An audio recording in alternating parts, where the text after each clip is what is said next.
Everybody, and welcome to the penultimate meeting of the Rotary Club of Raleigh for the year 2020. And it couldn't have come too soon.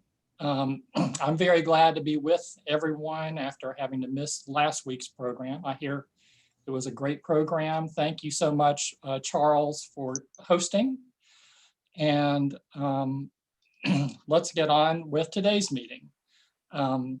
I did hear, we were just discussing before the meeting began that, I heard on the way to work today that there are millions of doses of the Pfizer COVID vaccine being carted all around the country as we speak. And so we, are beginning now the first step of our counterattack against this virus that has so ravaged the world and disrupted our lives. And so, here on this fairly dreary December day, in this fairly dreary year of 2020, we have some cause for hope. And we feel as though on a day like that, we have the perfect program plan for everyone. With our guest, Raleigh's own Ebenezer Scrooge, Ira David Wood, who can help us get past our inner Scrooges and find hope as we move towards Christmas Day. So without further delay, I'm now going to ask Richard Watkins to lead us in the invocation and the pledge. Thank you all very much. And if I could just go ahead and prematurely ask for your forgiveness, I will take a brief liberty. Eric said that today was dreary and wet, and it is often the case that the weather matches the moment because it is at this time last year that my family and I were out buying Christmas trees. And when we got back home, several family members are trying to get in touch with us, asking if we have heard from my mother-in-law. We did a wellness check and we found out that she had passed. The police officers discovered her having suffered a heart attack. We had the opportunity, we were the last people to talk to her 2 days prior.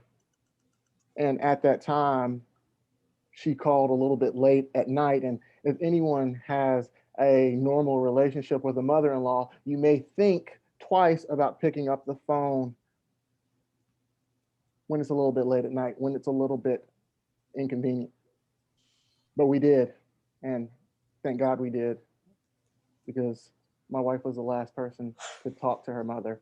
So I say all of that to ask each and every one of you, if you feel so inclined, to send a direct message to someone right here, right now on the chat. Tell them you love them. Tell them you're thinking of them. Tell them that you care about them, because you have no idea what individuals are going to on this dreary, dark day. The day is cold and dark and dreary. It rains and the wind is never weary. The vine still clings to the moldering wall, but at every gust, the dead leaves fall. And the day is dark and dreary. My life is cold and dark and dreary. It rains and the wind is never weary. My thoughts still cling to the moldering past, but the hopes of the youth fall thick in the blast, and the days are dark and dreary. Be still, sad heart, and cease repining. Behind the clouds is the sun, still shining. Thy fate is the common fate of all. Into each life, some rain must fall. Some days must be dark and dreary.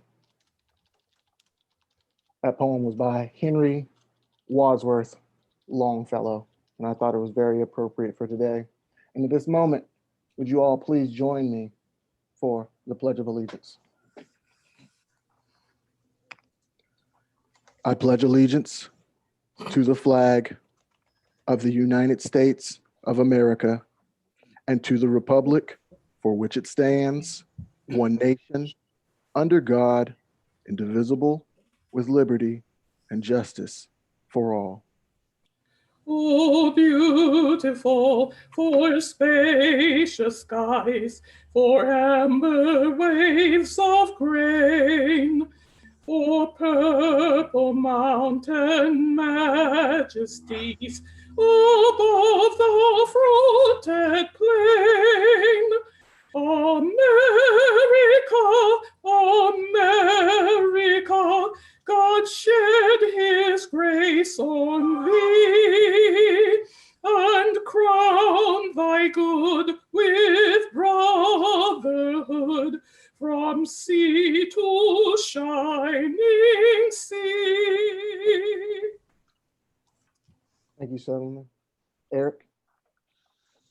Thank you so much, Sevelin, for the beautiful singing, and Richard, thank you for sharing that poem with us. That was lovely and perfect for the occasion.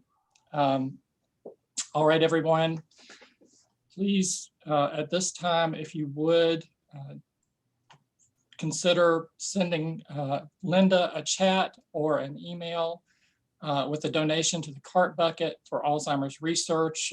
Every little bit helps. And again, it is more difficult for us to raise these funds when we don't have the blue buckets to drop our change in at the in-person meetings. Also, please remember when you are buying those last minute Christmas gifts to use the Amazon Smile feature, so a portion of the sale will come back to our foundation. All right, thank you very much. And next, I want to let you know about our speaker next week. We have a great program again next week with Erin Apple. She is the coordinator of youth programs for the North Carolina Natural Sciences Museum. So please be on the lookout for that. Then, of course, the following week, we will all be enjoying our Christmas break. And then we will get started again fresh in 2021. And I know we are all looking forward to getting started again fresh in 2021. You see some other upcoming speakers we have, including Ken Howard from the North Carolina Museum of History and Pierce Freeline from storied Durham family, and also a member now of the Durham City Council will be speaking to us later in January. All right, next. At this point, if Mark Hackett is on, we'll listen to hear him speak about the Southeast Raleigh Club and the Vocational Service Award. Good afternoon, Eric. Good afternoon, members. So the Southeast Raleigh Club, their speaker tomorrow evening is Dexter Hebert, which some of you know. He's the branch exec for the Southeast Raleigh YMCA. So if you are free 6:30 on Tuesday, I would ask that you join them and support the club and support the speaker. They are very much connected with the Y there in Southeast Raleigh. Their fundraiser that they're currently in the middle of is to support the clothes closet there that supports the Southeast Raleigh High School. So if you're, again, so inclined, you can donate to them for that cause. Just see me or go to their Facebook page, and I'll give you instructions on how to do that. I think that's it in terms of Southeast Raleigh. Mark, were you going to say anything about the Vocational Service Awards? Yeah, I didn't know whether you wanted to do that here or not. So yes, another reminder that nominations are open for the Vocational Service Leadership Award. If you know of someone who has done tremendous service in support of the Raleigh community, please submit their names. We are looking for new, fresh names this year if we can get a few. And again, the person will be, thank you, Valerie. The person will receive the award. It'll include a Paul Harris Fellow in their honor, as well as the opportunity to come see us either in person or virtually at some point next year to receive the award. So if you know of someone, either you work with them or someone in the community that you know who is not a Rotarian that you'd like to nominate, please get those names to me before the end of the year. Thank you. Thanks a lot, Mark. And now we will move on to a membership report and a second reading. Christy Santacano, the floor is yours. All right. Just a minute. Hello, everyone. As Eric mentioned, we do have a second reading today for potential new member James LaMancha. And I know a lot of us were present at that recent meeting where James spoke about the Gift of Life organization, which he's a board member, so we're familiar with that now. And he's also the owner of the La Mancha Gallery in New York and the new location here in Cameron Village. So being that he's a member of his Northport, New York Rotary Club, he's excited to have the opportunity to join our club in Raleigh since we'll be spending more time here. So if anybody has any questions or comments, shoot them my way. And we are super excited to have James as our potential new member. And that will be it for me today. Thank you so much, Christy. And now if we have Alex here on the conference, excited to hear her report about the fun and interesting fundraiser we had last week. Thanks, Eric. Happy Monday, everybody. Just want to give a quick update on our fundraiser that we had last Wednesday. It was a success. We had a lot of fun. Congrats again to Eric for winning trivia night. We did have a lot of fun, and we were able to raise about $1,000 to or for the Salvation Army. So thank you again to everybody that participated. Hopefully we'll have more events like that in the spring and in summer, maybe possibly in person, hopefully. So if anybody else was unable to attend and they would still like to make a donation, just let Linda or Eric or I know. And that's all I have. Thanks. Thanks, Alex. For those of you who missed it, it was a very fun time. Billy Warden, Judge Inman's husband, was the host, and he did just a great job. Everybody laughed and everybody had fun. And I feel relatively confident that my victory was not due to cheating. So, thanks to everyone for donations that went towards, a very important cause towards the Salvation Army when, again, their kettles are not quite as full as they have been in past years. All right, now let's move on to a service report with Gina Yukon. Happy Monday, all. Going to be making a run for Toys for Tots tomorrow. So if you have any toys at your house or you need me to pick up from your house either tonight or tomorrow from the hours of like 11 to 1, I could pick up. So because I'm going to make a drop off before 4 p.m. tomorrow of our toys. We have definitely over 20 of them. So please get in touch with me via email or my phone number, which I'll put in the chat to coordinate that with me, or if you wanted to drop off on your own, that's okay too. Just let me know how many toys so I can create like a tally of them. The next thing is, of course, day of service will be next April. So fingers crossed, all of those amazing vaccines will start being delivered, and maybe we'll have at least some of a pandemic-less year in 2020. Next slide. All right, we are doing bell ringing, guys. I want to congratulate Alex on an awesome fundraiser. I'm sorry I couldn't be there, but raising $1,000 is exciting, especially virtually. and in this time of year, and it's really needed. So of course, bell ringing looks different to us than normal. In years past, we are normally ringing the bell for an entire month and really trying to bring the Christmas cheer and really fill that kettle each day. But it's different for a lot of people. There's a coin shortage. There is a potential of the recession. So we also have changed the weeks to, instead of being a month, only 2 weeks. So that's December 14th. Kevin said he kicked it off today with, I think, somebody else. Kevin, who did he kick it off with? Okay. Well, maybe Kevin will give us a report. With Rick Okay. Elmore.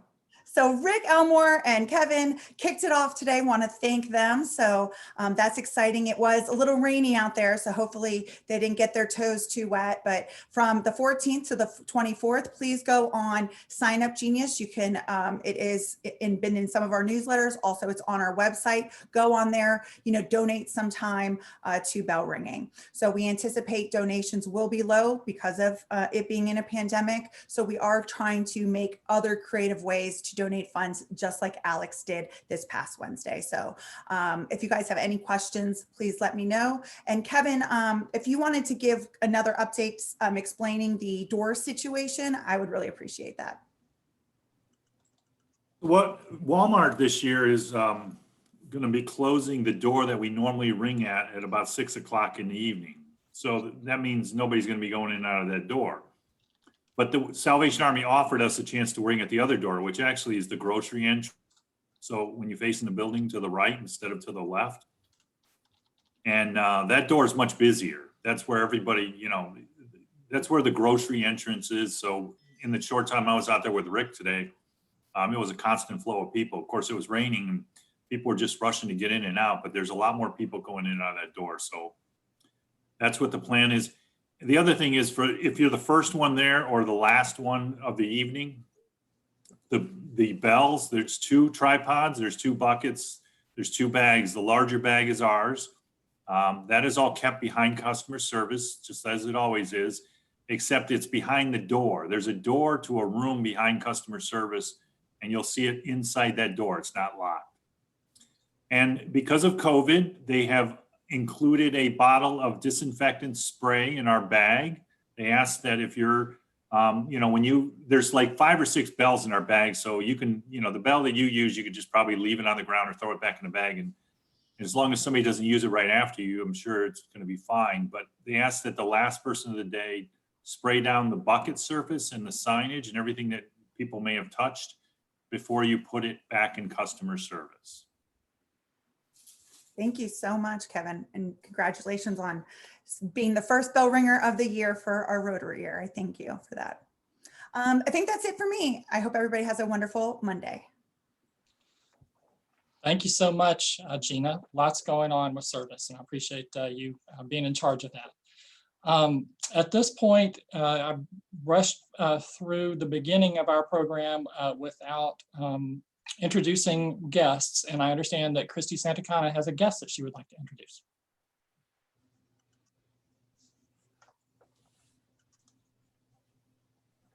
Give me a second. Our guest, I guess I know today is James LaManche. Is he on today, actually? No, it's Tyler.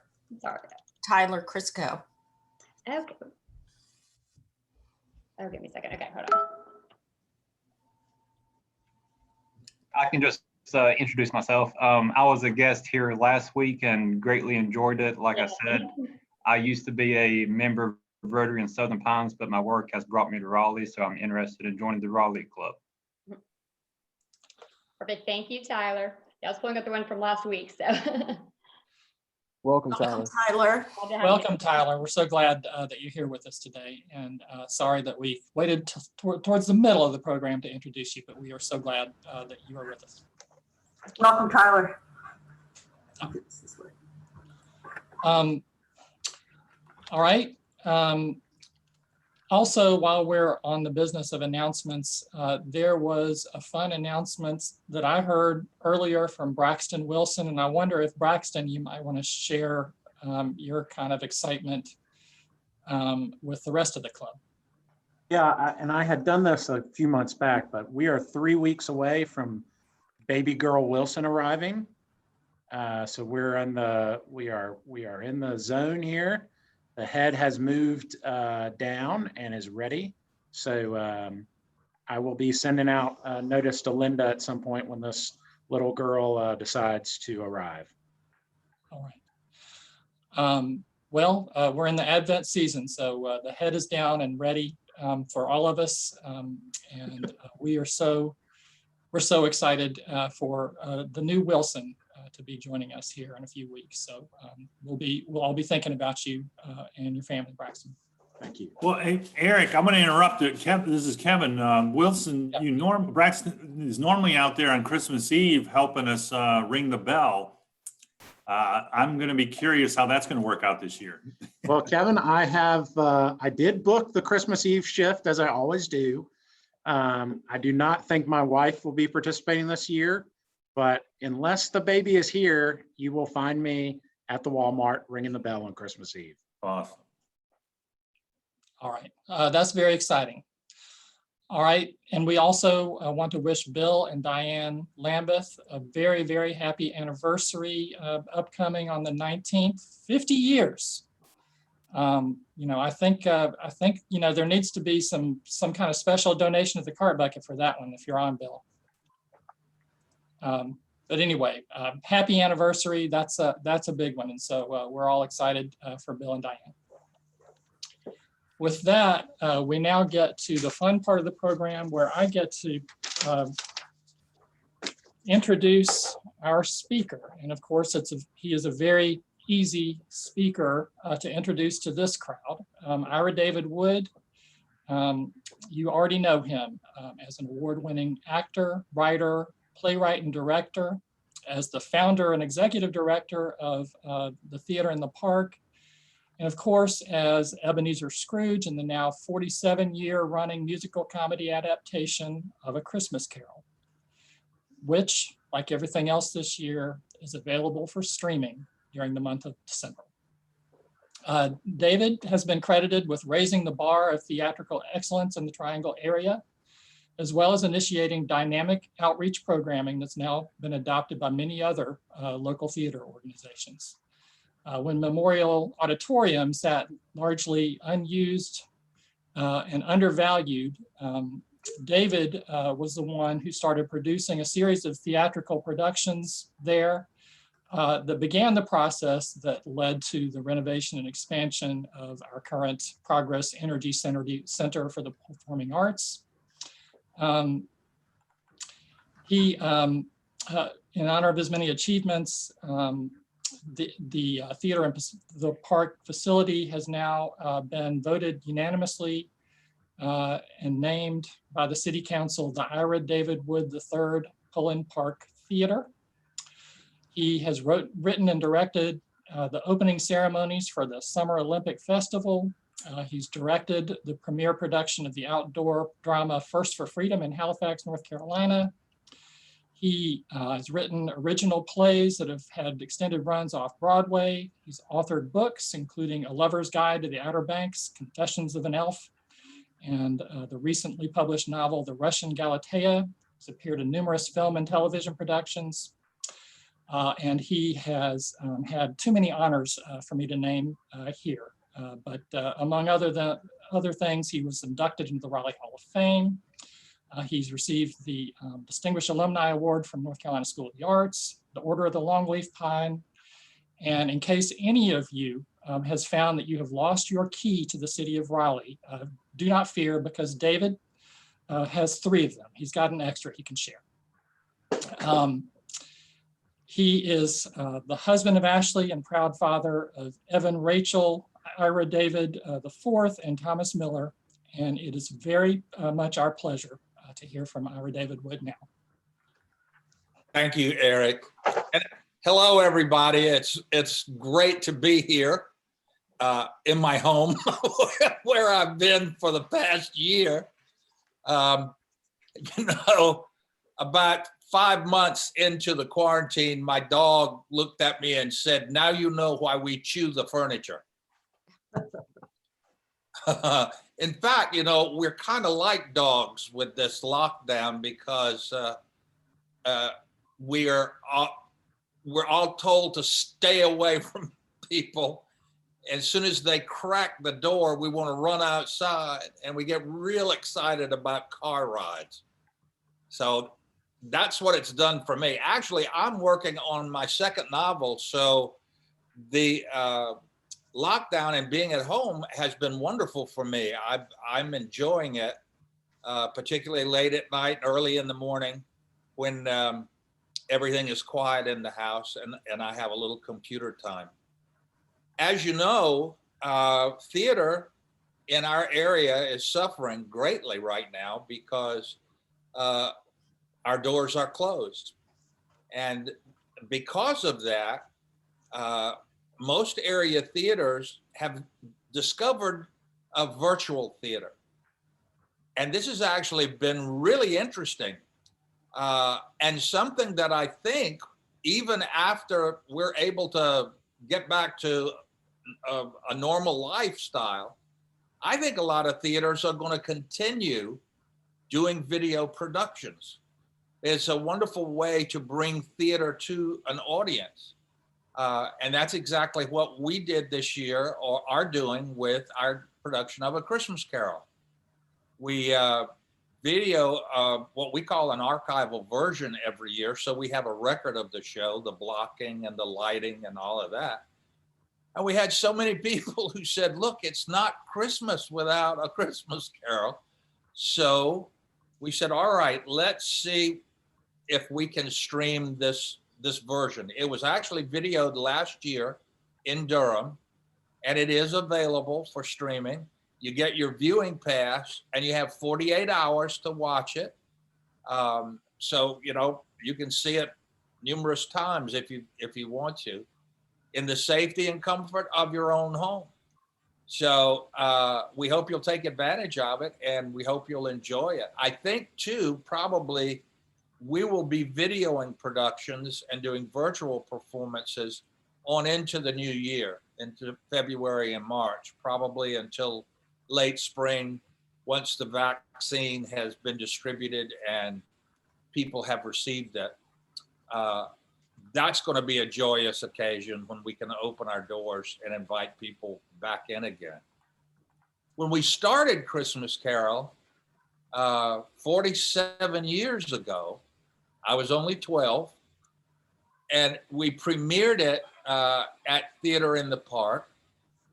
And oddly enough, theaters were closed in Raleigh over the holidays.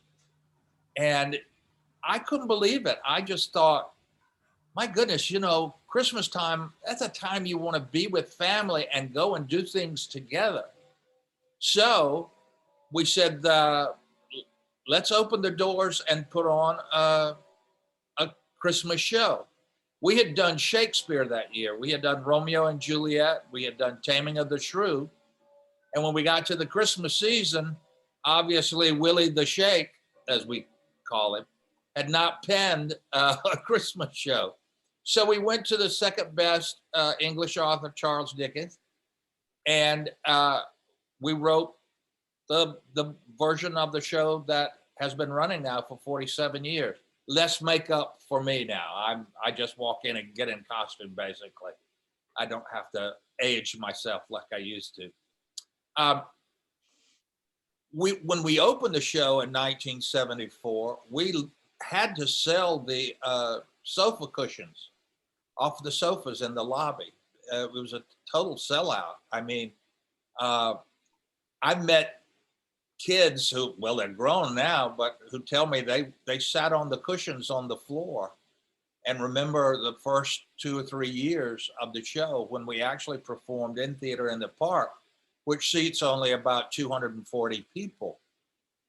So we were, you know, so tired by the time Christmas arrived that after 3 years, we said, you know what, let's see about moving downtown to Memorial Auditorium, because we can play in one weekend to as many people as we play to at Theater in the Park.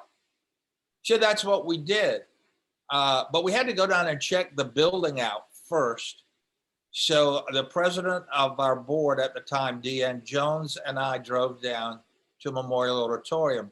The city manager met us there out front, and he told us he couldn't find the key. Memorial Auditorium was locked up, man, and we couldn't get in. I do not know why. Deanne Jones had a pair of bolt cutters in the trunk of her car. I never asked why. But we took those bolt cutters, we cut the chain off of the door at Memorial Auditorium, pushed the doors open and walked in, and that ray of light went into that dark space, and a rat the size of a beagle dog ran across in front of us, the welcoming committee. But we walked in and I said, oh my goodness, this space has to be used. This is amazing.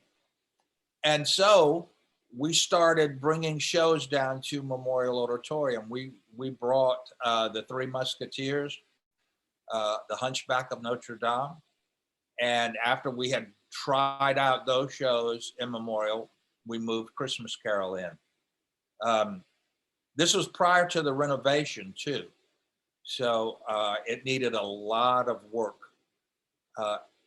And when I drive by that place now and I see how far it's come with the new additions, it makes me kind of proud a little bit, because I think we were the ones who first went down, and the city fathers realized they had a beautiful theater that they could take advantage of. And so the North Carolina Theater was formed and moved in that space.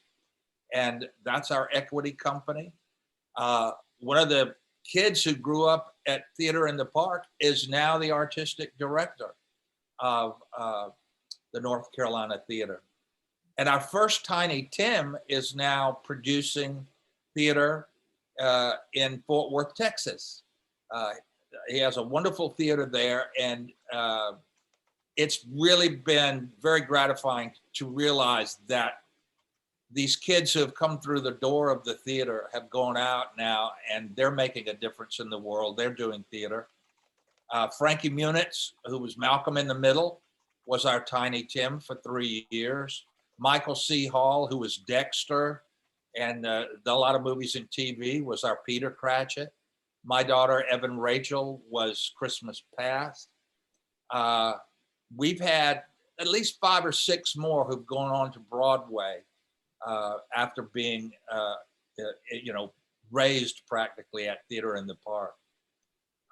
After 47 years, there are a lot of stories that we associate with our time. The company, I can't describe what it's like. They're not a company, they're a family. We've become a family in 47 years.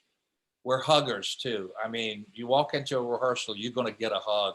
And that's been very frustrating now, because we haven't been able to hug each other. We're all at home. But we always have a vocal warm-up before the show. So the other night, which would have been our opening night in Raleigh, we had a virtual vocal warm-up. We had about 100 people on a Zoom meeting just like this, singing Christmas carols. And we had a great visit, and it was good to see everybody again, the family together again. I'll let you in on a secret too, and it's a custom with our show. We started it 47 years ago. So by now we have thousands of people who are part of it. Every Christmas Eve at 9 o'clock, wherever we are, members of the A Christmas Carol family stop what they're doing and they step out on their doorstep for a minute, just a minute.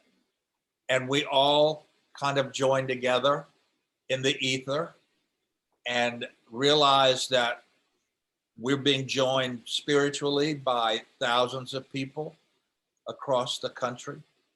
And it's a wonderful feeling. It's a special time. If you've never done it before, I invite you to do it. There is something in the air on Christmas Eve that's magical. It's reverent, it's special, and just step out and just kind of stop the activity going on inside for a minute or two.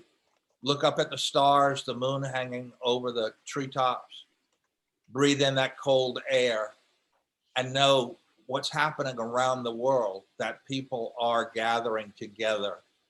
And it's a moment when you realize that peace on earth, goodwill to men is more than just a song. It is a possibility. And so I invite you to do that. It's very special. By the way, one of the stories associated with the show is one of the young men who played the nephew Fred in the show, joined the army, and he was stationed in North Korea. On Christmas Day, he had to fly his helicopter along the parallel that separates North Korea from South Korea. And what our guys used to do is they used to put rock music on the speakers. They had loudspeakers on the helicopters, and they would blare rock music into North Korea. And that Christmas Day, he had a CD of our version of A Christmas Carol. So he put that on, and North Korea, I'm proud to say, has heard the music of A Christmas Carol. So we tell them we've been everywhere. You know, we toured the show to France and to England, and that was an amazing experience. When we went to France, I was born and raised in Halifax County. So my French was very Southern. Ouvre vos livres was about as much as I got. And when I tried to speak French, they were looking at me like I was talking pig Latin. They didn't understand what I was saying. But what we did that year was we cast a lamplighter who's the narrator of the show, and he spoke fluent French. So he would come out in between each little scene, and he would set it up in French, and then we would come out, and we were very broad with our physicality that year. And after the show, we asked, people if they understood the show, and they said yes, they understood every word. And we did pick up some French words and phrases that we put in the show. I mean, when Scrooge stands over Tiny Tim's bed, looks down at that beautiful moment and says, "L'avion part à minuit."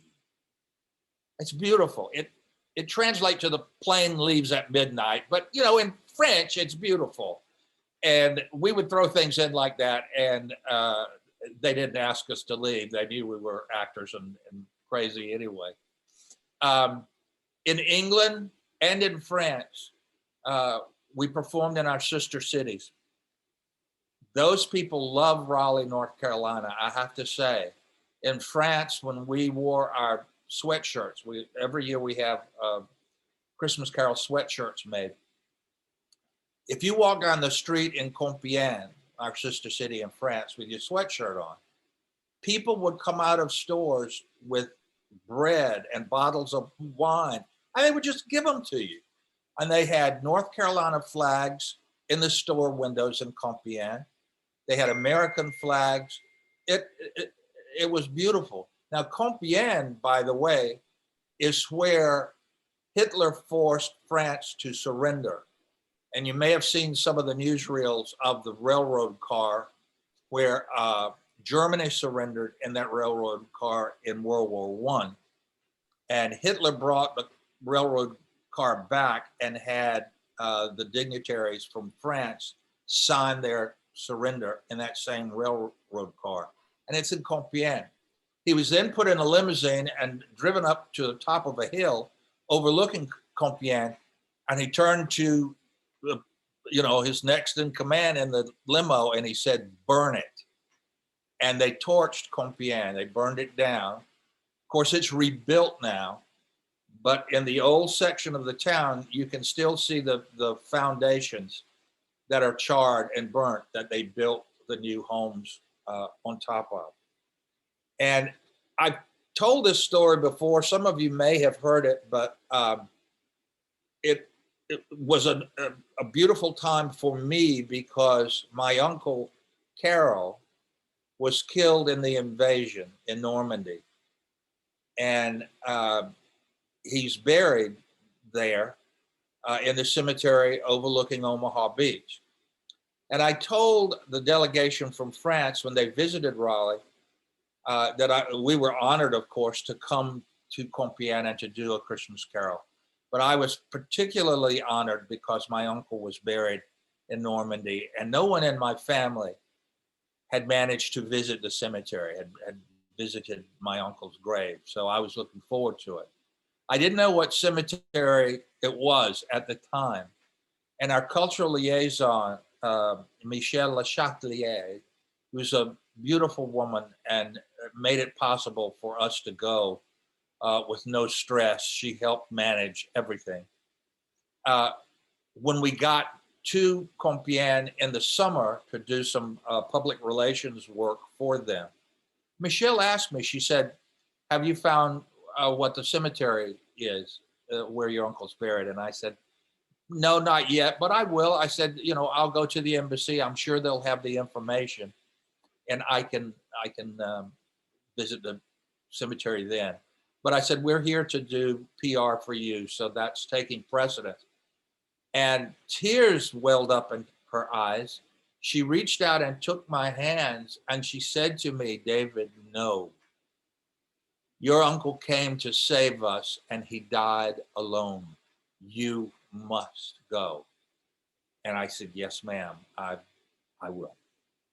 The next day, Michelle's next door neighbor showed up at our hotel and put an index card in my hand, and it said, First Lieutenant Carol Thomas Wood, St. Laurent-sur-Mer, Section C, grave 29. And I said, my God, how did you find it? And he said, my father found it for you. My father was in the French resistance, and he found the grave. So we rented a car from Paris and drove to Normandy, about a three or 4 hour drive. And when I rounded the corner, you go into a visitor center and you walk out, and that's the cemetery. You round the corner. As you do, the graves come into view. And there are 10,000 graves in that cemetery. I've been lucky enough to travel to a lot of places in the world, but nothing, no place I've ever visited has affected me like that place. I weep every time I go there, and round that corner, it just hits me. I look at the graves, and you just imagine for every grave there's a family that grieved the loss of a son, a father, a husband, an uncle. I mean, and when you multiply the grief of one family by 10,000, and that's just one cemetery, you realize what this war cost this country and the world. And you walk to the edge of the cemetery and you look over, and that's Omaha Beach, right where they landed. And we spent about an hour and a half at the cemetery. I never met my uncle, but I really think I know him after visiting. We went back to Compiègne. I did a little research, and I found out that had he lived, he would have gone through Compiègne. So when we got back in November, we performed over Thanksgiving in Compiègne. When we got back and we were performing, there's a point in the show at the end when Scrooge sings the chorus of Noel, a cappella. And that night, on opening night, I got to step forward before I sang, and very softly I said, this is for Lieutenant Carol Thomas Wood.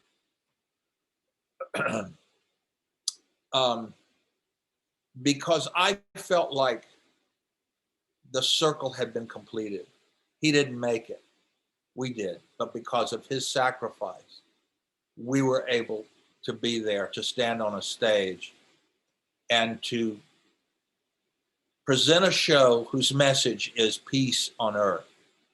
So it was a very beautiful time for me there to be able to do that.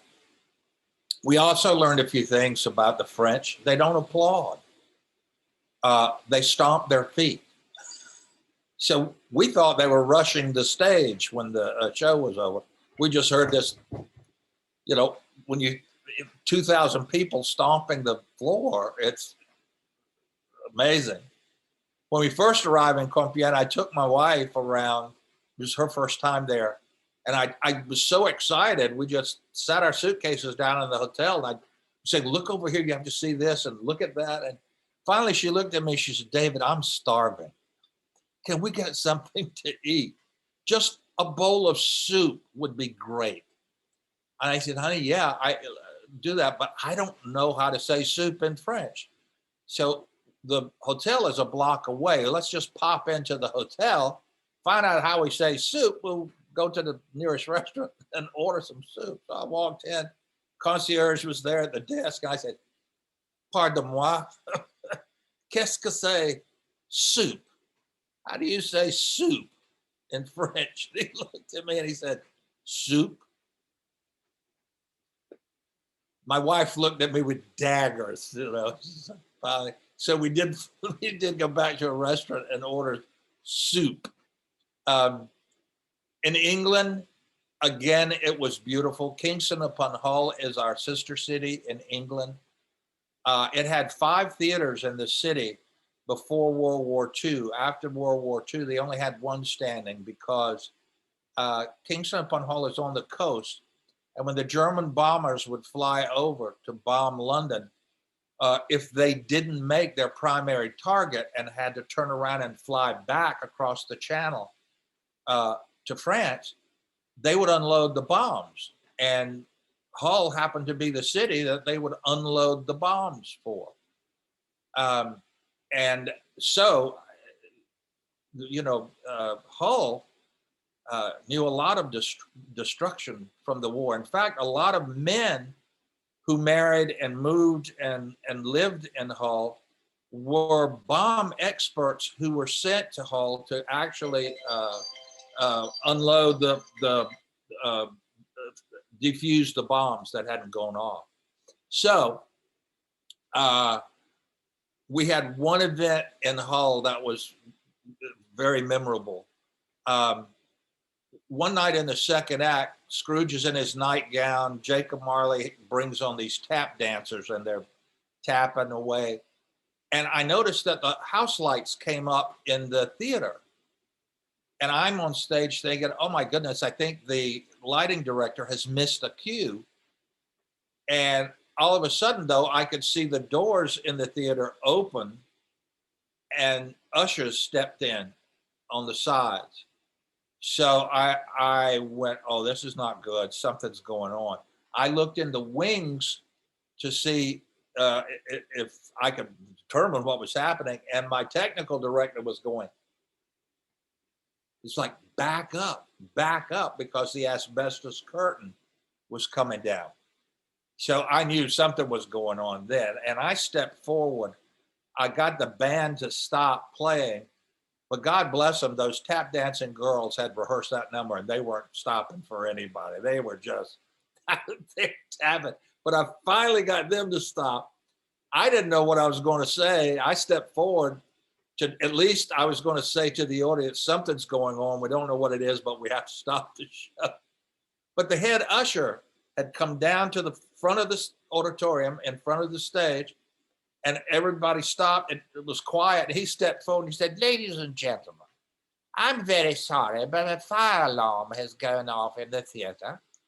We're going to ask you to please evacuate the building. We'll see if we can find the cause of the alarm, and hopefully we can bring you back in and finish the show.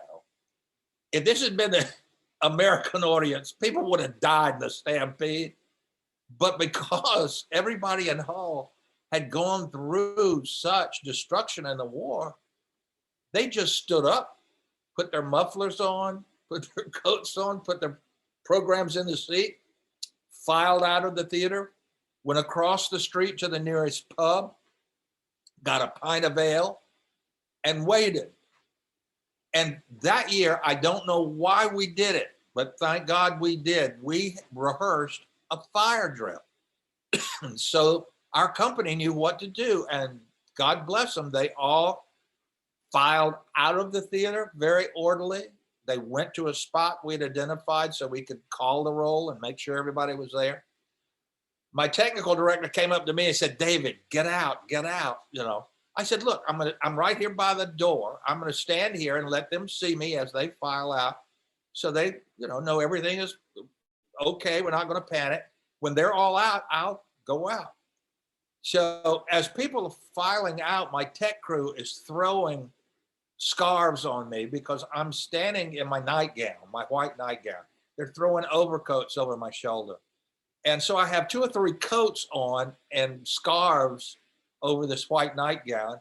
Everybody goes out. My technical director comes up and says, "Okay, they've all evacuated. Get out of the building." I walked out on the loading dock, and across the street, there were about 1,000 people standing there with their mugs of ale. And I looked like the Pope. So I just started blessing the crowd, and it got a big cheer. Then I went across the street, got my pint of ale. That night was magical. We couldn't finish the show. We found out, though, it was a false alarm. One of the glass cylinders in the old fire alarm, it was an old system, had triggered the alarm, had leaned over and touched whatever the switch was.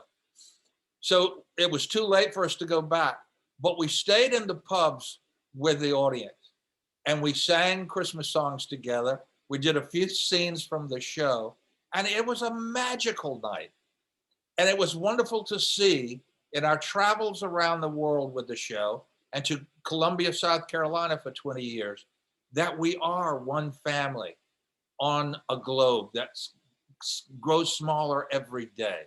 We laugh about the same things. We cry about the same things.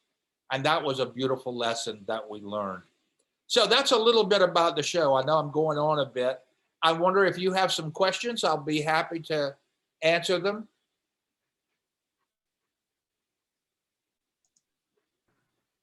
We do have a couple of questions in the chat. Let me see if I can scroll up and find. Let me see. How do you brainstorm the political and cultural nuances each year, which are spectacular? Must be fun. From Kirk Warner. We very carefully, but yes, we start planning the next season as soon as the show closes. But the political humor that we try to insert in the show falls in our lap about within 2 weeks of the show opening, because we want it to be very topical. And we found out that if we did that, it made it easier for the audience to identify with Scrooge. You know, the way Dickens wrote him, he's a very morose character, and nobody could identify with this man. You just go, no, I'm not that bad. But everybody has a little bit of Scrooge in them around the holidays. And so if you can laugh at Scrooge, it's a little easier to identify with him. And if you can identify with him, you can make the transformation with him and walk out of the theater feeling better than you felt when you came in. And that's the goal of the production. And again, God bless you ladies, mamas, wives. You're the ones who bring the families to the show, because daddies know that somewhere there is a rerun of the Dukes of Hazzard on television or a football game. They're going to stay home and watch it. And mom is the one who said, get a shower, clean up, and we're going to see the show. And so dads get kind of dragged in, kicking and screaming. But the best compliments we get come from the dads who come up to me after the show and go, I didn't think I was going to like this, but I'm going back to the office and tell everybody they got to come see this. So when I hear that, I go, okay, yeah, that's good. We wanted it to be a family show. We wanted whole families to come together. So we have humor in there that the kids can understand, and we have topical humor that the adults get. And it's been just a wonderful marriage. Any more questions? Oh, yes, absolutely. Eric Stevens wants to know if you can speak about the financial strains that local theater organizations are facing during the pandemic. Well, obviously, we have some companies in Raleigh that have gone under, and that's so sad. We're lucky because of A Christmas Carol. We are able to put money aside every year.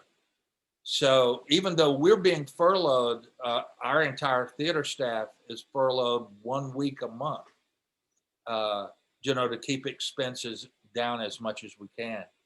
But the strain is there. I mean, you all know just the mental strain that you all are feeling after so many months of this kind of stress, wondering, do I go out here or put the mask on? People coming in, do I allow that? Everybody's going through it. And if theater can reach out, give us a smile, take our minds off things for a bit, I think that's a good thing. So we've got our fingers crossed. We're helping each other out.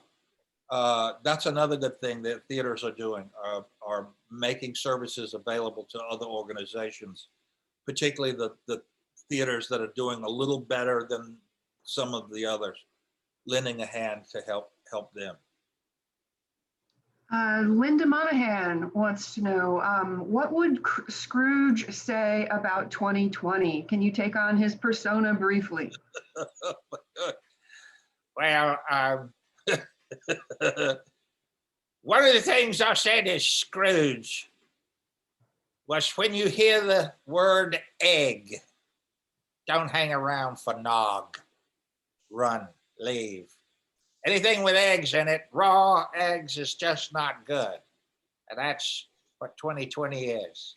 It's eggnog and fruitcake. I can't stand either one. They only made one fruitcake in ancient Egypt. You do understand that. Fruitcake was originally invented for pharaohs to help them get through the afterlife. So all the fruitcakes that you eat have been made in ancient Egypt. And they just recirculate them. And that's what you get every Christmas. I think that's what Scrooge would say about 2020. I've posted on my social media that, look, everybody, at 11:59 on New Year's Eve, we're all going to take a shot and never mention 2020 again, ever. It's over and done behind us. And I think, the thing now is just to look forward to a new year.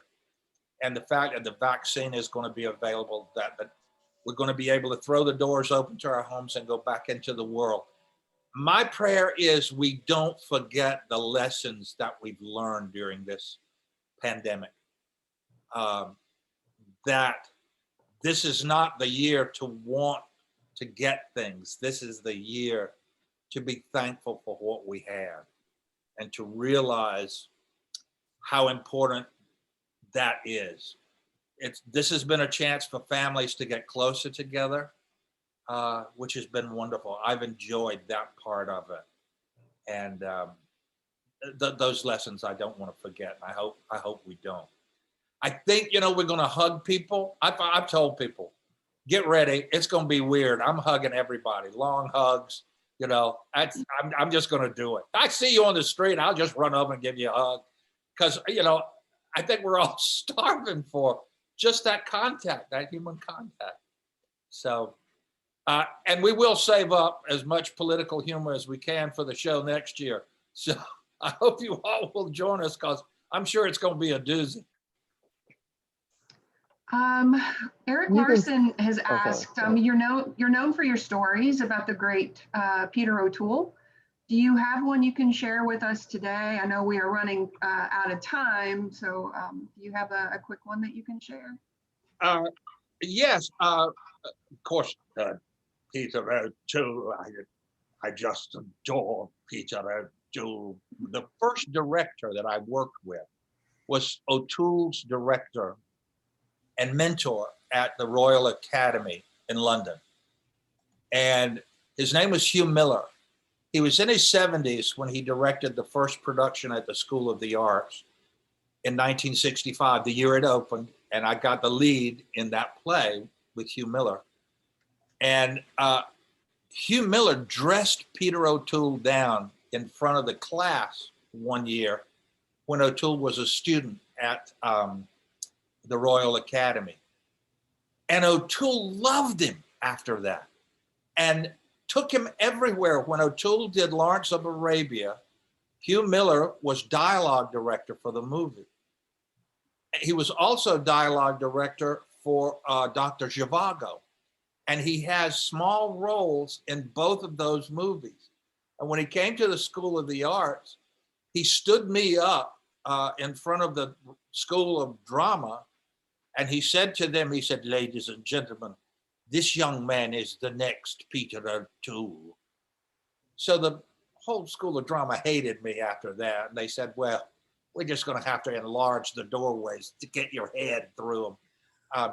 But he was a beautiful British gentleman. And Dr. Zhivago opened in Winston-Salem while he was in residence at the school. We all went with him to see Dr. Zhivago. And when he appeared on the screen, he got a standing ovation from half of the people in the theater.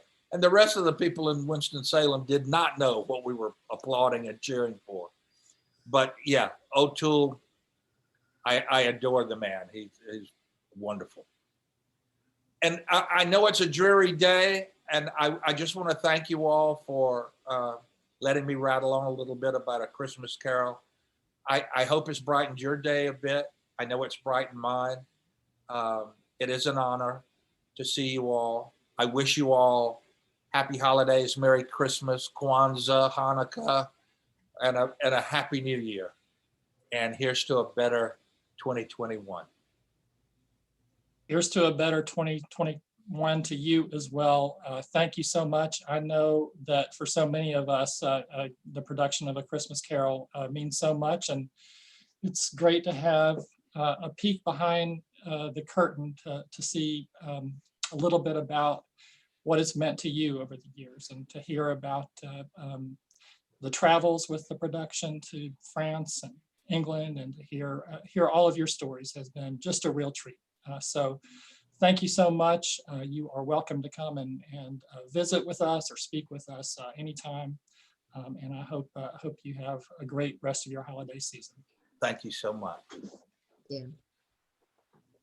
And Wonderful. with that, we will close another program of the Rotary Club, as we always do, with the four-way test of all the things we think, say, and do. First, is it the truth?